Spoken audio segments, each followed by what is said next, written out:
Добрый вечер, уважаемые радиослушатели и телезрители. В эфире ТТМ Саха-радио и телеканала НВК Саха, передача «Якутск сегодня». За режиссерским пультом Мария Новгородова, Николай Слепцов. У микрофона редактор Эдуард Рудых. Сегодня 1 октября, среда. Ежегодно 29 сентября отмечается Всемирный день сердца. Он проводится с 2000 года по инициативе Всемирной Федерации Сердца с целью повышения информированности общественности об опасности сердечно-сосудистых заболеваний.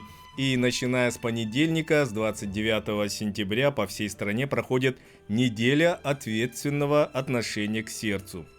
Сегодня в нашей передаче принимает участие заведующая отделением неотложной кардиологии с группой анестезиологии и реанимации Республиканской больницы номер 2 Центра экстренной медицинской помощи Анна Валентиновна Павлова. Анна Валентиновна, добрый вечер. Добрый вечер.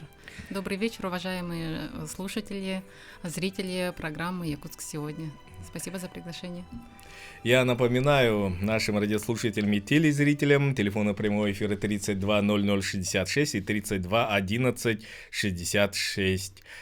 Расскажите, пожалуйста, с какими диагнозами чаще всего пациенты поступают в ваше отделение неотложной помощи, кардиологии? Можно ли выделить некоторые из них как наиболее клинически сложные? Да, я работаю в отделении неотложной кардиологии регионального сосудистого центра при Республиканской больнице номер 2 Центра экстренной медицинской помощи. Мы работаем уже с 2011 года. Следующий год у нас будет уже юбилейный, 15 лет. Действительно, к нам поступают пациенты уже с катастрофами со стороны сердца, да. В основном это пациенты с острым коронарным синдромом. Острый коронарный синдром в себе включает, да, такие заболевания, как инфаркты. Инфаркты — это крупночуговые, мелкочуговые, и также прогрессирующая стенокардия или так называемая нестабильная стенокардия, то есть прединфарктное состояние. В основном пациенты такие. Пациенты достаточно сложные, потому что здесь идет, так скажем, счет по времени, да. Если мы не окажем экстренную медицинскую помощь, мы можем потерять человека. А какие что подразумевается под экстренной медицинской помощью в вашем отделении? Это медикаментозно или могут сразу на операционный стол? Как это? Да, конечно, все зависит от самого диагноза, да. Если у пациента имеется инфаркт миокарда с подъемом сегмента СТ, то есть как у нас считается, да, по клиническим рекомендациям, по формулировке этого диагноза, то пациенты, конечно, в первую очередь, как поступают они через нашу дверь, они в первую очередь едут уже на операцию. То есть нам надо срочно открывать сосуд, который закрылся и привел к повреждению мышц миокарда. Пациенты, которые имеют прогрессирующую стенокардию, они тоже идут на операцию, но они могут пойти на операцию немного позже, да, то есть после дообследования. Расскажите, пожалуйста, про инфаркт миокарда.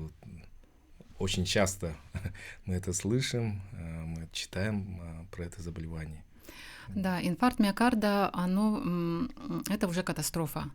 Вообще есть понятие ишемическая болезнь сердца. Что означает ишемическая? То есть это когда происходит нехватка питательных веществ, кислорода, доставляемый сосудом в мышцу сердца. Чаще это, конечно, может быть атеросклеротическая бляшка, которая уменьшает просвет сосуда и приводит к его закупорке, либо к частичному, так скажем, да, питанию, из-за чего питание не попадает, так скажем, в мышцу сердца, и мышца сердца потихонечку начинает умирать. Вот эта зона, которая умерла, вот эту зону называют инфарктом. Представьте себе, например, мы вот говорим о сосудах, да, сосуды — это практически как трубы. Да, если трубы со временем начинают забиваться жировыми, да, наложениями, так скажем, да, у нас вода не вытекает. То же самое происходит в сосудах. Тоже так же это холестериновые бляшки, они перекрывают просвет сосуда и ухудшают питание сердца. Как изменился профиль пациентов за последние годы? Стали ли чаще поступать молодые люди с острыми сердечно-сосудистыми заболеваниями? Да, конечно, к сожалению, да, пациенты молодого возраста, это чаще мужчины после 40 лет, они поступают к нам уже чаще с инфарктами. Мгм. Крайне редко кто поступает с прогрессирующей стенокардией, то есть еще не произошел инфаркт, но в основном причиной бывает то, что пациенты не, так скажем, не обращают внимания на свой болевой синдром со стороны сердца. И, конечно, они приходят уже чаще уже с катастрофой произошедшей. И какова вероятность положительного исхода при таких серьезных Да, последствиях? здесь самое главное — это своевременно вызвать скорую помощь.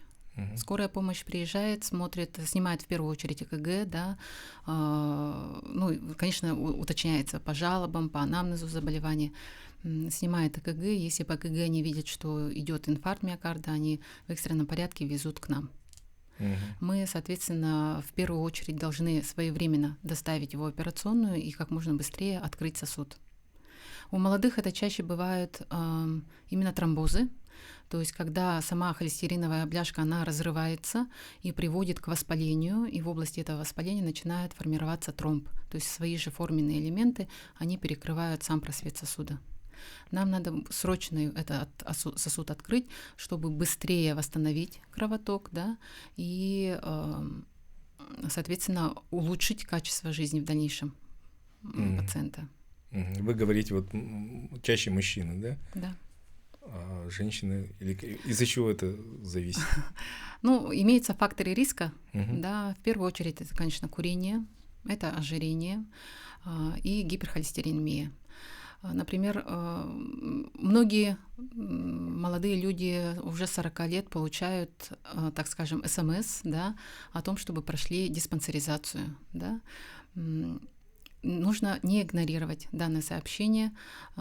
Если не ошибаюсь, работодатель обязан отпустить своего работника. Дать один, выходной день, грубо говоря, на прохождение диспансеризации. Да, все правильно.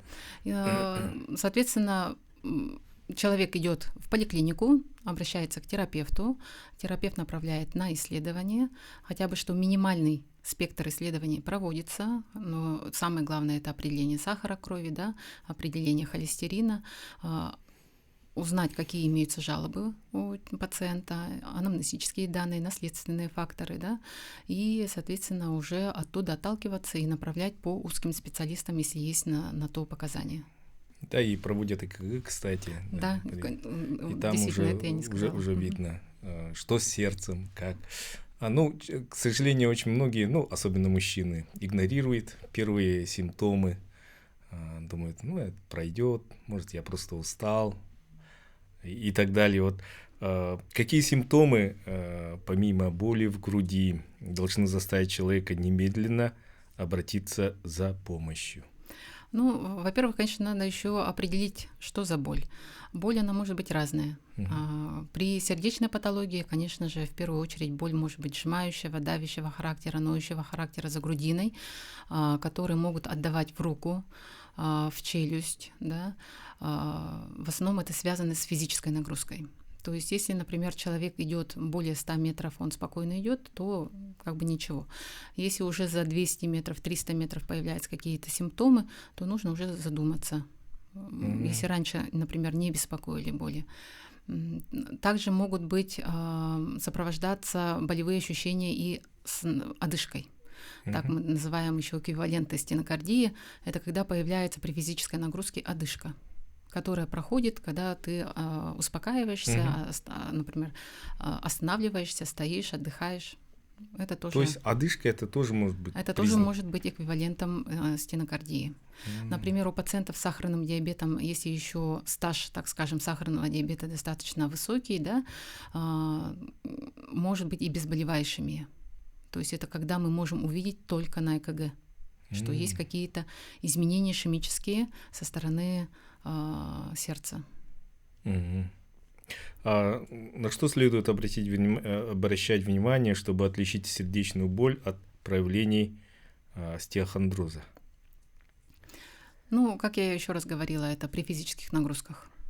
Остеохондроз, именно таракалгия, чаще она бывает то есть это локальная боль, то есть в одном месте, которая может быть усиливаться при глубоком вдохе. То есть это когда происходит движение у нас, так скажем, грудной клетки. А ведь нервы у нас проходят между, так скажем, ребрами. И когда мы двигаем этой грудной клеткой, у нас может появиться локально, то есть в одном месте какой-то болевой синдром. А также при подъеме, например, руки у них может быть, это при остеохондрозе. Таких болей при стенокардии чаще не бывает. Пальпаторно болезненности не бывает. Они в основном чувствуют боль внутри. То есть независимо двигаешься, не двигаешься, да? Да, но есть связь, основная связь это с физической нагрузкой. Что-то поднял тяжелое, появился болевой синдром, который проходит в покое, то нужно уже задуматься о том, что это, возможно, у вас патология сердца. А патологии сердца передаются наследственно? Есть наследственный фактор, да, мы, конечно, это смотрим при анамнезе, когда мы собираем у пациента. Когда, например, у родителей ранние инфаркты могут быть, это после 40 лет, или внезапные смерти, сердечные смерти, тогда да, мы настораживаемся и уже обследуем пациента, соответственно, по сердечно-сосудистой патологии. Если в роду такие случаи бывают, то, наверное, заранее надо хорошо обследовать своего врача, проходить обследование. Да, все правильно. А какие факторы риска, связанные с образом жизни, влияют на возникновение сердечно-сосудистых заболеваний? Тут обширное, наверное, поле. Да, это достаточно большая тема. В основном, конечно, это питание. У нас образ жизни в последние годы, он поменялся. Мы чаще стали заказывать фастфуды, мы становимся менее активными. У нас есть машина, транспорт, мы можем ездить на машине. Зачем нам ходить, да, ножками? Поэтому, конечно, такие факторы, как ожирение, как гиподинамия, это одни из тех факторов модифицированных, так скажем, да, которые можно повлиять. Они приводят к сердечно-сосудистым заболеваниям. А насчет питания, какая пища образуется, говорят, холестериновые бляшки и так далее? Вообще у нас холестерин, он сам по себе вырабатывается у нас в организме. Он вообще, да, он должен быть, потому что он формируется для работы других гормонов, так скажем, да. Но когда мы употребляем его извне больше, чем должно быть, тогда, конечно, эти холестериновые бляшки начинают накапливаться именно в тех местах, которые уязвимые места. Поэтому жирную пищу мы не рекомендуем, жареную пищу мы не рекомендуем. Стараться налегать все-таки на более правильную пищу, там, где мы меньше используем масел, да, для приготовления. Также еще имеет огромное значение это соли. Например, когда мы подсаливаем еду, мы тем самым тоже провоцируем большое накопление этих солей, да, в организме, которые могут провоцировать гипертонию, как один из факторов тоже сердечно-сосудистых заболеваний. Есть такое понятие, как возникновение каких-то сердечно-сосудистых заболеваний при больших чрезмерных физических нагрузках. Скажем, атлеты какие-то занимаются такими большими нагрузками. Может, они принимают какие-то препараты, анаболики, может, стероиды. Тут есть вероятность возникновения каких-то патологий. Да, конечно, тоже имеет место быть, потому что мы не знаем, что они конкретно употребляют. Это может быть не только протеиновые какие-то, да, напитки, а это могут быть действительно и анаболики. Поэтому мы не рекомендуем тяжелые физические нагрузки, потому что это нагрузка на само сердце. Все нагрузки должны быть постепенно наращиваемые. Иногда бывает, что кто-то очень сильно хочет поднять большой груз, там, например, да, вес большой. И, конечно, эти большие весы, они приводят, когда мы вообще поднимаем вес, мы приводим к тому, что мы задерживаем свое дыхание. А когда задерживается дыхание, у нас сердце начинает усиленно работать. Если имеются уже какие-то предпосылки того, что есть атеросклеротическая бляшка, даже если она небольших размеров, да, то вот такие вот нагрузки, они усиливают работу сердца. Сердце требует большего питания, но, к сожалению, из-за того, что уже какая-то там бляшка имеется, она не может дать того количества питательных веществ, которые ей необходимо. Также могут иметь место еще спазмы сосудов. То есть иногда бывают инфаркты на чистых сосудах. Такое тоже может быть. А как это происходит? Это чаще происходит за счет спазма самого сосуда. Мы, например, ведем пациента, да, у него тоже может быть подъем сегмента СТ на ЭКГ. Мы подаем пациента на операцию, но мы видим, что у него сосуды чистые, но они спазмированы.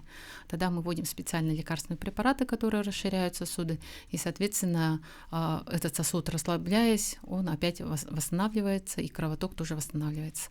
Бывает такое, что эти состояния, да, они могут привести к инфаркту, а иногда мы можем его избежать. А из-за чего происходит спазм сосуда? Спазм сосуда, ну, это вот мы конкретно так сказать не можем, почему такое происходит.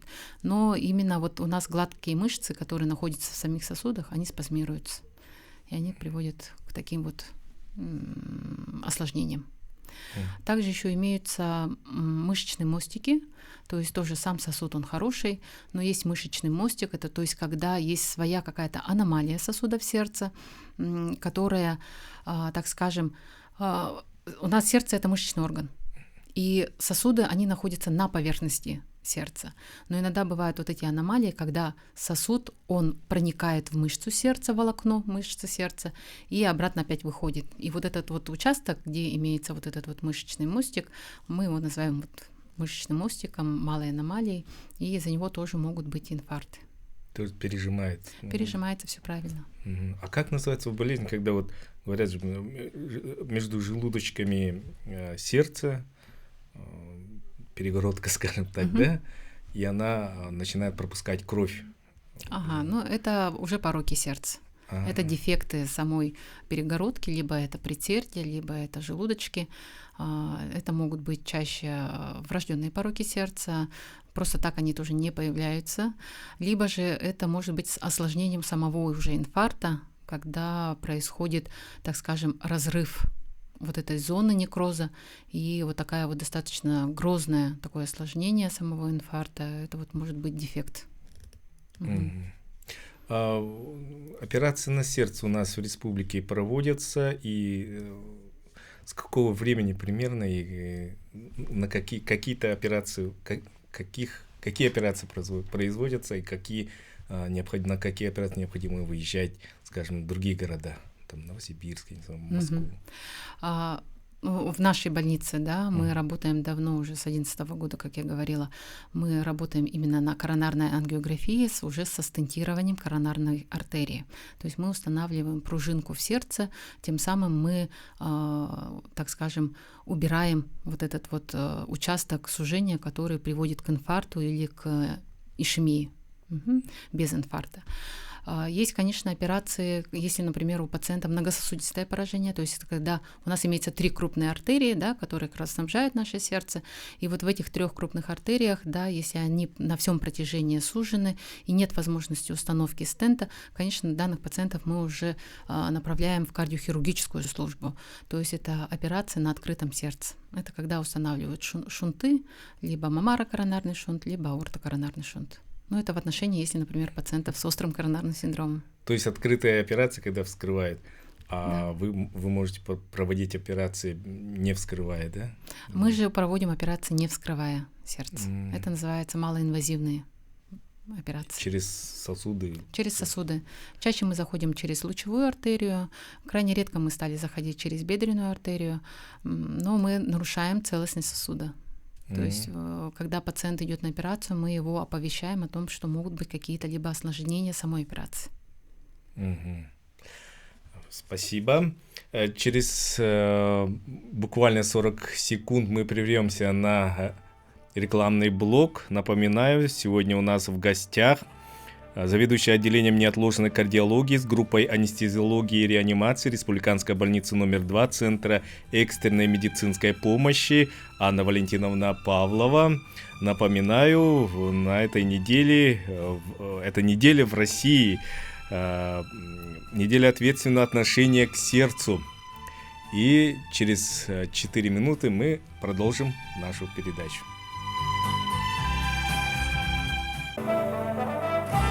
29 сентября отмечается Всемирный день сердца, и начиная с 29 сентября, с понедельника, эта неделя в России проходит под знаком ответственного отношения к сердцу. Сегодня в нашей передаче принимает участие заведующая отделением неотложной кардиологии с группой анестезиологии и реанимации Республиканской больницы номер 2 Центра экстренной медицинской помощи Анна Валентиновна Павлова. Телефоны прямого эфира 320066 и 321166. Код города Якутска 84112. И потом можете набирать 320066 и 321166. Анна Валентиновна, расскажите, пожалуйста, о вторичной профилактике. То есть ваши пациенты после посещения вашего учреждения, как они должны вести образ жизни, там, принимать лекарства и так далее, и так далее. Да, у нас есть понятие еще вторичная профилактика. Это когда пациенты уже, к сожалению, с катастрофой поступают, например, в наше отделение, неотложную кардиологию. Тогда мы уже проводим вторичную профилактику, то есть мы рекомендуем пациентам сделать, так скажем, работу над ошибками. Да?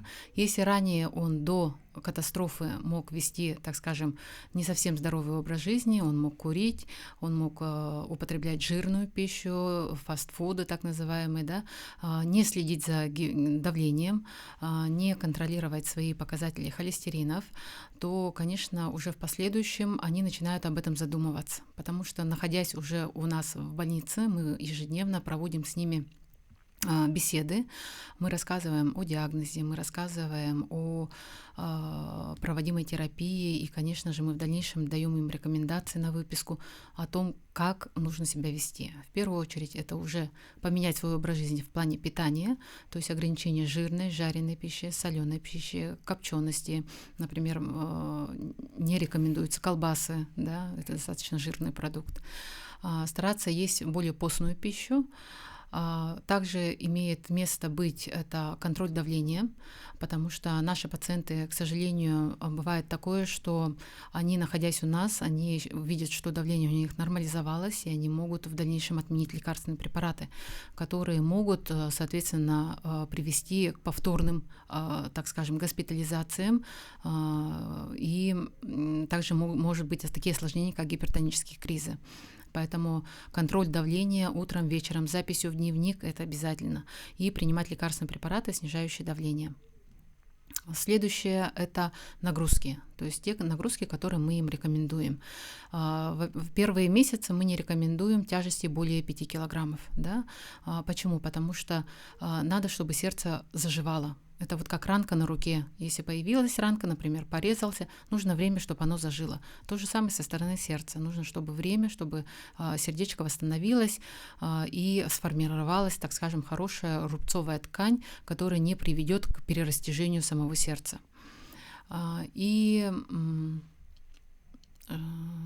Ну, вот это в отношении физических нагрузок.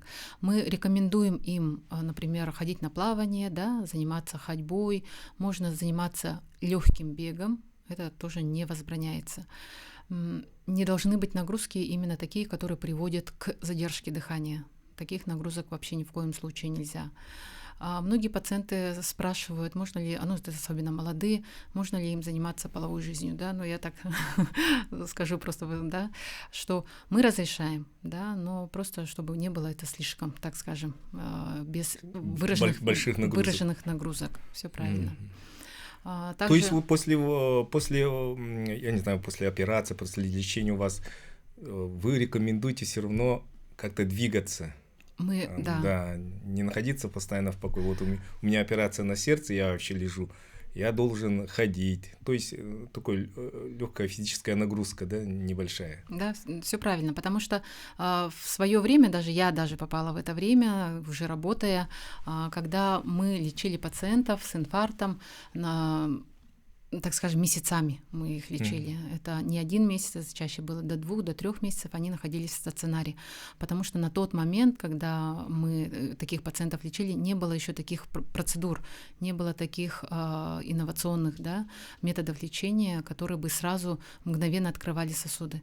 К сожалению, на тот момент пациентам приходилось, кто выжил, тот выжил, тот дальше лечится и продолжает жить.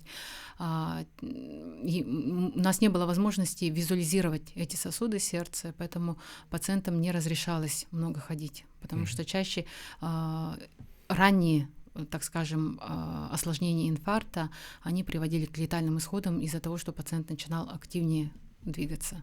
Сейчас же все поменялось, сроки лечения поменялись, потому что мы открываем сосуд мгновенно. То есть уже питание сердца становится 100%, лишь нужно время для того, чтобы за счет этого питания вот эти зоны, они, особенно ишемизированная зона, да, то есть это когда там еще сохраняется недостаток питания, чтобы вот эта зона, она уменьшилась. Соответственно, развитие формирования соединительной ткани, оно будет быстрее, и восстановление будет быстрее.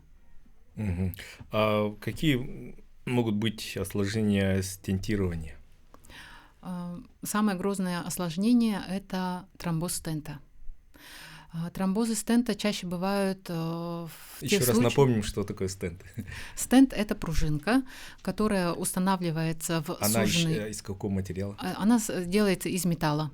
Бывают голометаллические стенты, то есть это говорит о том, что нет у него лекарственного препарата, а бывают стенты, которые с покрытием, то есть имеют в себе лекарственные препараты, которые не дают этому стенту закрыться. Но чаще в последнее время ставятся в основном это не голометаллические стенты, то есть они с лекарственным покрытием. Данные стенты, когда устанавливаем, назначаются специализированные лекарственные препараты, которые не дают этому стенту закрыться. Это антиагреганты, это двойная терапия антиагрегантами, которая назначается на определенный срок. После стентирования это чаще год. По необходимости могут пролонгировать лечение антиагрегантами, но если имеются остаточные какие-то стенозы. Но в основном в среднем это год лечения антиагрегантами. И основной вот такой тяжелый, так скажем, осложнение установки вот этого стента, это может быть тромбоз стента. Это когда пациенты, к сожалению, заблаговременно отменяют лекарственные препараты, которые мы им рекомендуем, и кровь сгущается, и это же все-таки народное тело для нашего организма. Оно тоже должно, так скажем, прижиться к нашему сосуду. И из-за того, что они отменяют, начинают формироваться тромбы, и они закрывают этот просвет сосуда, стента, и пациент может даже до нас не успеть доехать. То есть тут очень важно, здесь очень важно следовать рекомендациям врачей. Да. Есть также другое осложнение стентов, это рестенозы стентов. Рестенозы, то есть это что говорит? Это то есть внутри стента начинают накапливаться холестериновые бляшки. И для того, чтобы эти холестериновые бляшки не накапливались внутри стента, нужно принимать препараты, снижающие холестерины. Это статины. Да. Анна Валентиновна, к нам поступил звонок. Пожалуйста, наденьте наушники. Алло, здравствуйте. Алло, здравствуйте. Я бы хотела узнать, как правильно мерить давление. Подскажите, пожалуйста. Ну, давление измеряется механическим аппаратом, да, тонометром, или же электронным. В основном вы, например, если взяли в руки тонометр, вы прошли, например, в сторону стула, да, где вам нужно будет сесть, вам нужно немножко посидеть, хотя бы что в течение 5-10 минут в покое, после этого только уже измеряете давление. Электронно это намного проще, то есть сам человек, он так скажем, самостоятельно может сам измерить давление. Накладывается манжета на среднюю, да, треть плеча руки, и измеряется, то есть нажимает кнопочку, измеряется давление, нагнетается воздух, потом постепенно спускается, и уже на табло можно увидеть свое давление. Если, например, механическим аппаратом, то, конечно, самостоятельно здесь не получится, нужно, чтобы была помощь помощь родственника, чтобы Да, он который- измерил давление. Да, который одевает фонендоскоп, устанавливается на артерию сам фонендоскоп, да, и прослушивается. И через там 2 таких должно быть удара, да? Да, все правильно. Первый удар, Потом потом второй удар. И запоминаю, ну, то есть вот эти цифры, на каких цифрах этот Да, удар то есть мы будет. сначала измеряем систолическое давление, а потом уже диастолическое. А и какие цифры? То есть говорят, некоторые говорят, вот у меня постоянно, ну, по природе моей, я не знаю, с какого времени у меня постоянно высокое давление. Или говорят, наоборот, у меня постоянно низкое давление. И это нормально. Для меня, то есть нормально говорят. Целевые значения должны быть 120. 120 на 80. 120 на 80. Даже у пациентов, у которых имеется гипертония достаточно длительная, мы рекомендуем, чтобы ниже было 130. То есть выше 130 это все-таки уже высокий показатель. То есть нужно все равно обращаться к врачу и советоваться с ним. Да, конечно. Вот говорят, что если вот у человека высокое давление, ну, гипертоники, они должны принимать лекарства, ну, практически всю жизнь. Так ли это? Гипертония тоже бывает разная. Бывает гипертония эссенциальная, то есть когда неизвестна причина, да, и бывает она, например, симптоматическая. То есть если, например, есть какое-то заболевание другое, которое приводит к повышению давления. Почек, например. Например, да? заболевание почек. Если, например, так скажем, вот эту причину убрать, то, в принципе, давление может нормализоваться. Основной процент гипертонии это все-таки не вторичная гипертония, а первичная. Поэтому здесь прием лекарственных препаратов он должен быть постоянным, регулярным, ни в коем случае не отменять. Бывают, конечно, моменты, когда давление наоборот завышается. Это чаще смена погоды может быть, да, особенно у людей метеочувствительных, так называемых, да. Тогда нужно будет коррегировать дозы препаратов уже со своим врачом. То есть со своим врачом нужно всегда дружить. Так скажем, быть на короткой руке, да, чтобы и в случае чего сразу обратиться, и вам могут откоррегировать дозы препаратов. Бывает такое, что, например, пациент приболел, может быть, острая какая-нибудь риновирусная инфекция или ОРЗ, тогда давление даже может и снижаться. Такие тоже моменты бывают. Здесь уже тогда нужно тоже опять также коррегировать дозы препаратов, чтобы не привести еще к снижению этого давления.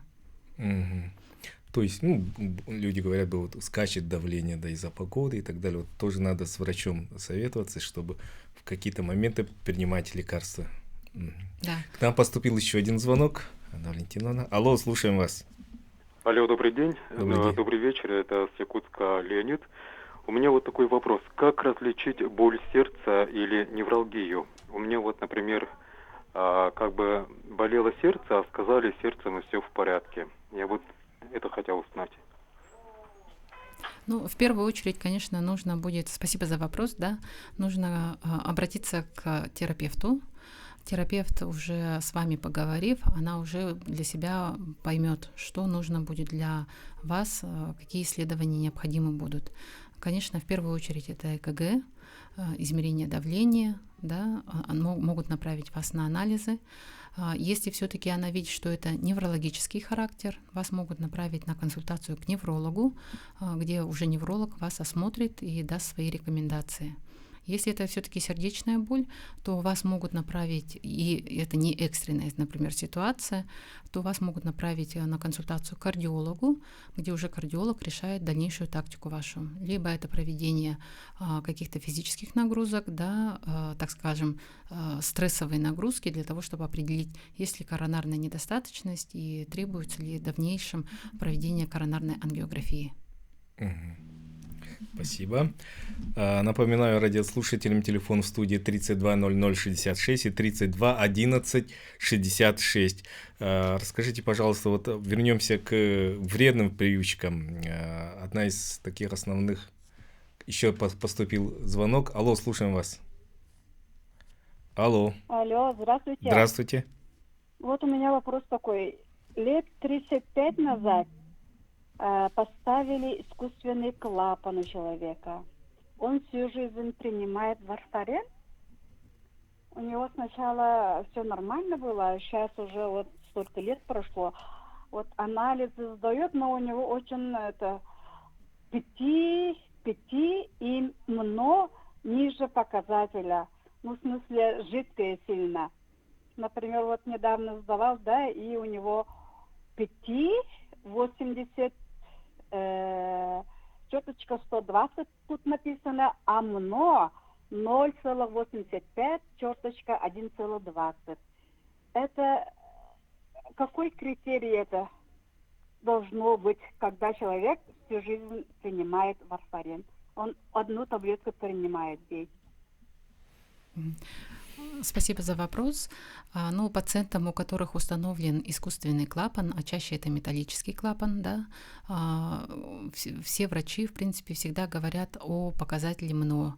То есть это назначаются препараты, которые не дают этому клапану закрыться, да, поэтому в данном случае показатель МНО должен быть от 2,5 до 3,5. То есть этот уровень должен быть именно такой жидкости, именно крови.